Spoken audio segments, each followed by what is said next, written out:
the culture is definitely changing here in the U.S. too. I think a lot of men are opting out of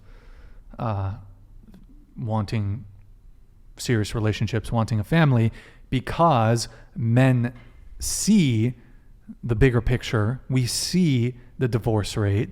We see that divorce is 80% of the time initiated by women. We see that number jumps to 90% if she's college educated. We see all these things. We see that, oh, look at the alimony payments. Look at the child support. Look at men getting destroyed in the family court system. And men en masse are just opting out because it's not a good bet anymore. Men are going to be rational I was going to say men are going to be rational thinkers, but a lot of men get suckered into marriage and all this shit. But men are no longer, a better way to put this is men are no longer incentivized to get married, to have, they're no longer incentivized to get married, because when you introduce no fault divorce, when the words "till death do us part" means nothing, this kind of goes back to women flaking almost. If women just willy-nilly can't stick to their word, if you agree to do something, you ought to follow through.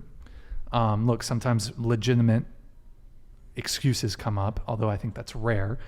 I think it's, generally speaking, something better came up, a better option came around, or you're just feeling a little bit under the weather, whatever. But if you can't even commit to showing up on a date, how in the hell are you going to commit to "till death do us part"? And men are starting to wake up to this, and we're saying, hey, we don't get the sense. She's laughing, but I mean, look at the divorce rate, right? Look at the vows for a wedding. Look at the vows that you say during marriage. "Till death do us part." Those words have to mean something. If words no longer mean anything, if your commitments can be so easily broken, then why get married? True. Yeah. I agree with you.